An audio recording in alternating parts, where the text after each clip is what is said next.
శ్రీ సచ్చిదానంద సమర్థ సద్గురు సాయి మహారాజ్కి జై. సాయి బిడ్డలందరికీ కూడా సాయినాథుని ఆశీర్వాదాలతో మనము 25వ అధ్యాయంలో ఉన్నామండి.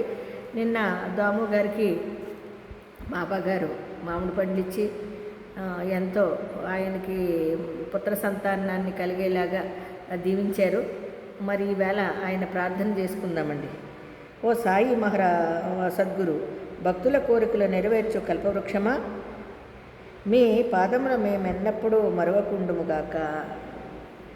మీ పాదములనెప్పుడు చూచుచుండెదముగాక. ఈ సంసారమును చావు పుట్టుకలచే మిక్కిలి బాధపడుచు చూడండి మనము పడుచుంటిమి. ఈ చావు పుట్టుకల నుంచి మమ్ము తప్పించుము. మా ఇంద్రియ విషయములపై పోనివ్వకుము. మా మనస్సుని ఇంద్రియ విషయముల వైపు పోనివ్వకుము. మా దృష్టిని లోపలకు మరల్చి ఆత్మ సాక్షాత్కారమునకు ముఖాముఖి చేయము. చూడండి, ఆయన ప్రార్థనలోని ఎంత గొప్పగా వర్ణన చేస్తున్నారండి మనకి.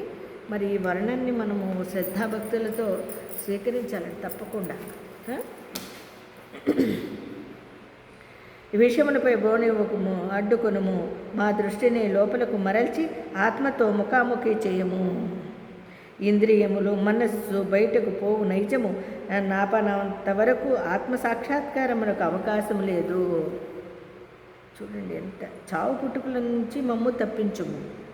మా ఇంద్రియములు విషయములపై బోనీయకుండము, అడ్డుకొనుము. మా దృష్టిని లోపలకు మరల్చి ఆత్మతో ముఖాముఖి చేయము. ఇంద్రియములు మనస్సు బయటకు పోవు నైజము నాపనంత వరకు ఆత్మసాక్షాత్కారమునకు అవకాశము లేదు. అత్యంత కాలమున కొడుకు కానీ భార్య కానీ స్నేహితుడు కానీ ఉపయోగపడరు. చూడండి ఎంత గొప్పగా. నీవే మాకు ఆనందమును మోక్షమును కలుగజేయవాడవు. వివాదములందు దుర్మార్గపు పనులయందు మాకు గల ఆసక్తిని పూర్తిగా నశింపచేయము. నీ నామస్మరణము చేయుటకు జిహ్వ ఉత్సహించుగాక. నా నోరు నిరంతరము నీ నామస్మరణమే చెయ్యాలి.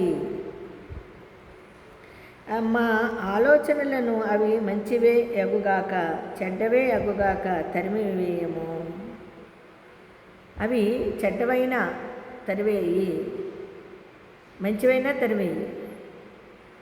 ఎలా ఉండమన్నారండి? ఆయన మీదే దృష్టి ఉంది. ఇదంతా హేమంత్ పంత్ గారు మనకి ప్రార్థనా రూపంలో ఇందులో బాబా గారి మీద వివరిస్తున్నారండి. ఇదంతా మనము బాబాగారిని ఈ విధంగా ప్రార్థన చేసుకుంటే 25వ అధ్యాయంలో నుండి ప్రార్థన అని ఉంటుంది. ఆ ప్రార్థన కాడి నుంచి మీరు రోజు నిత్యము ఈ ప్రార్థనని చదువుకున్నా కూడా మన మనస్సు చాలా ఆనందంతో ఉంటుందండి. నిరంతరం బాబా గారి పాదాల చెంత ఉంటుందండి. ఇది ప్రతి ఒక్క సాయి బిడ్డ కూడా నిత్య పారాయణ గ్రంథం సాయి చరిత్రలోని 25వ అధ్యాయంలో ప్రార్థన చదవండి. అది 25వ అధ్యాయం లాస్ట్లో ఉంటుందండి ప్రార్థన. మా అహంకారము నిర్మూలింపము. నీ నామం ఎల్లప్పుడూ జప్తి అందించున్నట్లు చేయుము. తక్కిన వస్తువులన్నిటినీ మరచునట్లు చేయుము. మా మనశ్చాంచల్యమును తీసివేయము. దానిని స్థిరముగా ప్రశాంతముగా నుంచము. నీవు మమ్ములను గట్టిగా పట్టించినచో అజ్ఞాన అంధకారం నిష్క్రమించును. మాలో ఉండే అజ్ఞాన అహంకారములు నిర్మూలించబడతాయి, నిష్క్రమిస్తును. నీ వెలుతురు నందు మేము సంతోషముగా నుండెదము. నీ ఉంటే చాలయ్యా, నీ కాంతి ఉంటే చాలయ్యా, మేము ఆనందంగా ఉంటాము. మమ్ములను నిద్ర నుండి లేపుము. నీ లీలామృతము త్రాగు భాగ్యము నీ కటాక్షము చేతను గత జన్మంలోని మేము చేసిన పుణ్యము వలన కలిగినది. నిజంగానండి, గత జన్మ పుణ్యం వల్లనే ఈ జన్మలో మనం బాబాగారిని పొందగలిగాము. ఆయన యొక్క ఆశీర్వాదాన్ని తీసుకోగలుగుతున్నాము. బాబా నామస్మరణని ఉచ్చరించగలుగుతున్నాము. నోటు అంటే దాము అన్న ఇచ్చిన వాగ్మూలము ఈ సందర్భమున గమనింపదగినది. చూడండి, దాము గారు ఒక వాగ్మూలం ఇచ్చారంటండి. అదేంటో చూద్దాం. సందర్భం ఒకనాడ అనేక మందితో నేను కూడా బాబా పాదముల వద్ద కూర్చుని ఉన్నప్పుడు నా మనస్సును 2 సంశయములు కలిగెను. ఆ రెండిటి బాబా ఇట్లు జవాబిచ్చెను. చూడండి, ఆయనకి దాము అన్న ఇచ్చిన వాగ్మూలము ఒకటి ఈ సందర్భముగా గమనింపదగింది. ఒకనాడు అనేక మందితో నేను కూడా బాబా పాదముల వద్ద కూర్చుని ఉన్నప్పుడు నా మనస్సున 2 సంశయములు కలిగాను. ఆ రెండింటికి బాబా ఇట్లు జవాబిచ్చాను. సాయిబాబా వద్ద అనేక మంది గుమికూడి ఉన్నారు. వారందరూ బాబా వలన మేలు పొందిదరా? ఆయనకు వచ్చిన సంశయంలో ఫస్ట్ ప్రశ్న. దీనికి బాబా ఇట్లు జవాబిచ్చాను. మామిడి చెట్ల వైపు పూత పూసినప్పుడు చూడుము, పువ్వులనియు పండ్లు అయినచో ఎంత మంచి పంట యగును. కానీ అట్లు జరుగునా? పువ్వుగానే చాలా మట్టుకు రాలిపోవును, గాలికి కొన్ని పిందెలు రాలిపోవును, కొన్ని మాత్రమే మిగులును. అప్పుడు బాబా వద్ద ఆయనకు వచ్చిన ప్రశ్నకి దీనికి బాబా గారు ఇచ్చిన సమాధానం చూడండి. మామిడి చెట్టు చాలా పూత వేస్తుందండి. అబ్బా, ఎంత బాగా వేసింది మా మామిడి చెట్టు అనుకుంటాం. కానీ ఆ పూత అంతా పిందులవుతాయండి. కానీ పిందులన్నీ నిలబడతాయి అంటే నిలబడవు, చాలా వరకు రాలిపోతాయి. కొన్ని పిందులు మాత్రమే నిలబడతాయి అందులో. మరి మొత్తం అంతా ఒక్క పిందు కూడా రాలకుండా ఉంటే ఎంత మంచి పంట అవుతుందండి. అది రైతుకు కూడా మంచి లాభదాయకంగా ఉంటుంది. అలాగా ఏదైనా అంతేనండి, మానవ జీవితం కూడా అంతే. రాలిపోతూ ఉంటే పుడుతూ ఉంటే, రాలిపోతూ ఉంటే పుడుతూ ఉంటే ఈ కలియుగంలో కూడా మనకి జరుగుతూ ఉంది. అదే అక్కడ మామిడి చెట్టుతో పోల్చారండి బాబా గారు. నిజమే కదా. మామిడి చెట్టు పూతంతా ఉండి ఆ పూతంతా పిందులైపోయి ఆ పిందులన్నీ రాలకుండా మొత్తం చెట్టు అంతా ఉండాలంటే భరిస్తుందండి. ఆ చెట్టు కూడా భరించలేదు. దాని భారాన్ని పెంచడానికి కూడా ఇది ప్రకృతి ధర్మంగా భగవంతుడు పెట్టిన అదేనండి ఇదంతా కూడా. అలాగే రోజుకి ఎంతోమంది పుడుతూ ఉంటారండి, ఎంతోమంది చనిపోతూ ఉంటారు. లేకపోతే బ్యాలెన్స్ కాదు. ఈ మానవ జన్మ ఎక్కువైపోయి ఒకళ్ళనొకళ్ళు బ్రహ్మంగారు చెప్పారండి. చివరికి అంతానికి వచ్చేటప్పుడు ఒకళ్ళ రక్తం ఒకళ్ళు తాగుతాల్సి వచ్చే పరిస్థితులు వస్తాయని ఆ బ్రహ్మంగారు చెప్పినవన్నీ కూడా ఇప్పుడు జరుగుతున్నాయి ఈ కలియుగంలో. అది గమనించుకునైనా మనం జీవించలేకపోతున్నామండి ఈ మానవ జన్మ. బ్రహ్మంగారండి ఆయన పరబ్రహ్మస్వరూపుడండి మన సద్గురు సాయినాథుల వారు. ఆయన అన్నీ ముందే, ఆయనకి అన్నీ తెలుసు. అందుకనే జన్మం ఎత్తిన తర్వాత భగవన్నామస్మరణతో మనం నిరంతరము ఆ భగవంతుడే మనకి అన్నీని అని ఎవరైతే అనుకుంటారో వాళ్ళు సంతోషంగా ఉంటారండి. లేకపోతే మాత్రం కష్టాల్లో ఉంటారు. ఆయన అన్నాడంటే అండి, రాలిపోను, కొన్ని మాత్రమే మిగులును. రెండో ప్రశ్న, ఇది నా గురించి అడిగినది బాబా భౌతిక శరీరము విడిచిన పిమ్మట నా జీవితం అనే ఓడను ఎట్లు నడపగలను? ఆయన మళ్ళీ రెండో ప్రశ్న వేసుకున్నాడండి. అది ఎటో కొట్టుకుని పోవునా? అయినచో నా గతి ఏమిటి? చూసావా, హేమంత్ పంత్ గారు ఈ 25వ అధ్యాయంలో లాస్ట్లో ప్రార్థనగా మనకి ఈ విధంగా అంటూ ఆయన ప్రశ్నించుకుంటున్నారండి. రెండో ప్రశ్నలే వేసుకున్నాడు. ఫస్ట్ ప్రశ్న ఏం వేసుకున్నాడు? దాము అన్న ఇచ్చిన వాగ్మూలాన్ని బట్టి ఈ సందర్భంగా అన్నాడు అని సాయిబాబా వద్ద అనేక మంది గుమిగూడి ఉన్నారు. వారందరూ బాబా వలన మేలు పొందేదరా అని అనుకున్నాడు. అప్పుడు బాబా గారు ఏమిచ్చారు? మామిడి చెట్టుతో పోల్చారు.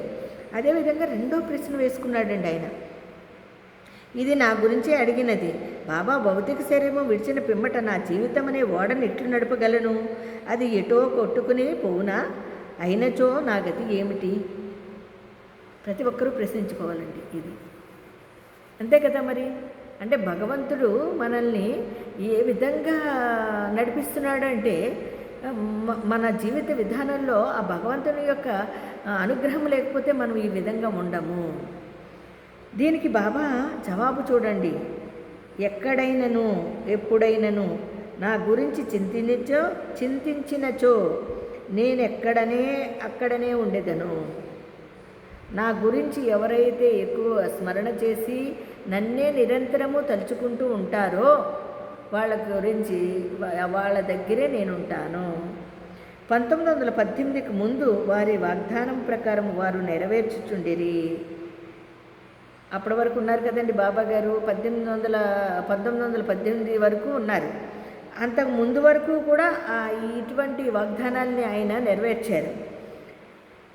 వాగ్దానము ప్రకారం వారు నెరవేర్చుచుండిరి. ముందు వారి వాగ్దానం ప్రకారం 1918 తరువాత కూడా నెరవేర్చుచున్నారు. ఇప్పటికీ కూడా ఆయన చెప్పారు కదండి, నా సమాధి నుండి నా ఎముకలు మాట్లాడతాయి, నా సమాధి మాట్లాడుతుంది అని చెప్పారు కదా. అదేవిధంగా ఇప్పుడు కూడా అదే విధంగా చేస్తున్నారండి బాబాగారు. 1918కి ముందు ఎలా చేశారో ఆ తర్వాత ఎలాగా అంటే సేమ్ రొటీన్. ఆయన వాగ్దానము తప్పలేదు, ఎప్పటికీ తప్పలేదు, ఎప్పటికీ తప్పదు. ఈ కలియుగం ఉన్నంత వరకు కూడా ఆ మహానుభావుడు ఆశీర్వాదాలు మనకి ఎప్పుడు అలాగే ఉంటాయి. ఇప్పటికీ నాతోనే ఉన్నారు, ఇప్పటికీ నాకు దారి చూపుచున్నారు. ఇది 1910-11 కాలంలో జరిగెను. నా సోదరులు వేరుపడినవి, నా సోదరి కాలధర్మము చెందెను, దొంగతనము జరిగెను, పోలీసు విచారణ జరిగెను.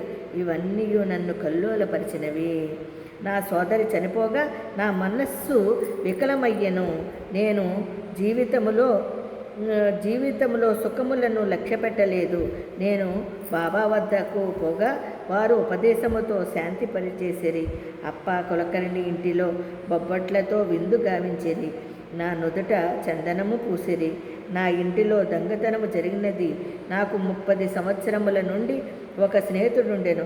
అతడు నా భార్య యొక్క నగల పెట్టెను దొంగిలించెను.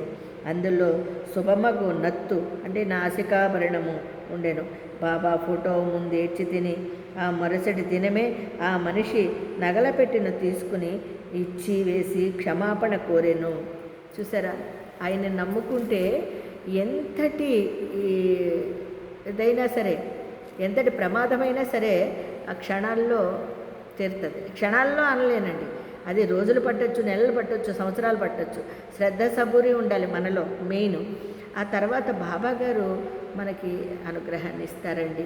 ఎందుకంటే అందులోని మన పాపకర్మలు కూడా ఉంటాయి, వాటిని కూడా మనం స్వీకరించాలి. స్వీకరించకుండా డైరెక్ట్గా నువ్వు నాకు పంచపక్ష పరిమాణాలు పెట్టాలి బాబా అంటే కుదరదండి. ఆయన పెడతాడు, పంచపక్ష పరిమాణాలు పెడతాడు, అన్నీ పెడతాడు, అన్నీ ఇస్తాడు ఆయన. కాకపోతే మనలో ఇటువంటి భావనతో మంచి ఆలోచనలతో ఉంటే బాబా గారు మన చెంతే ఉంటారండి, మనతోనే ఉంటారండి.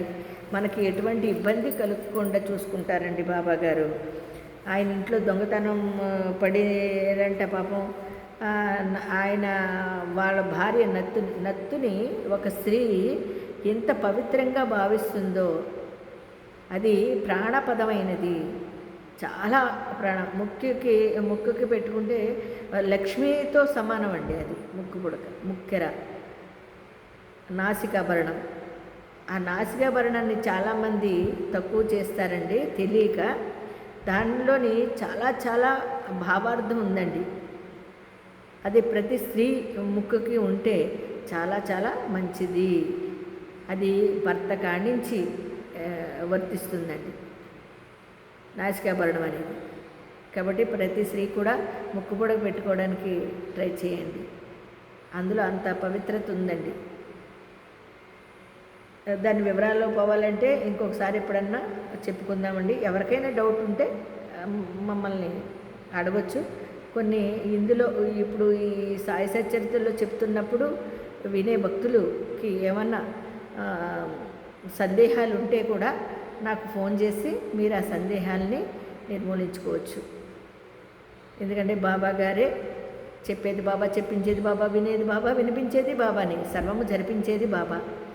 ఈరోజు నా చేత ఈ చరిత్రని పారాయణం చేపించి మీ అందరికీ కూడా అందజేస్తున్నది మహానుభావుడే, ఆ సద్గురు సాయినాథుల వారే.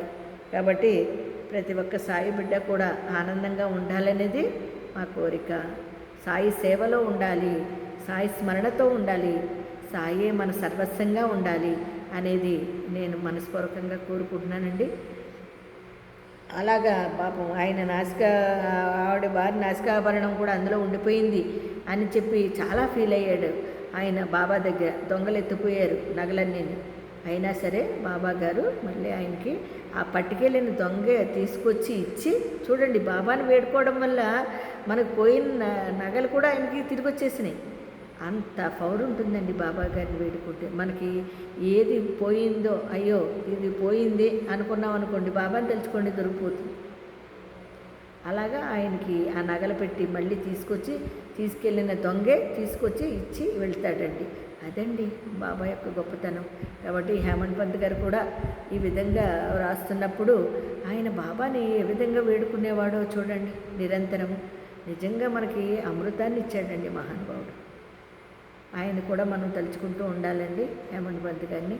అలాగే ఈ తెలుగులోకి అన్వయించి ఆ పత్తినారాయణరావు గారికి కూడా మనం ఎప్పుడూ నిరంతరము తలుచుకోవాలండి. ఎందుకంటే ఇది అమృతాన్ని మనకి ఇచ్చారండి. ఈరోజు మనం ఆనందిస్తున్నామండి చదువుకుంటూ. తాగాలండి, త్రాగాలి. మరి రేపొద్దున్న నుంచి 26 అధ్యాయంలోకి వెళుతూ మళ్ళీ కథమ విషయాలను కూడా తెలుసుకుందామండి. ఇంకా చాలా ఉన్నాయండి బాబా గురించి తెలుసుకోవాలంటే. మరి ఆ తర్వాత ప్రస్తావించుకుందామండి. అంతవరకు సాయిరామండి.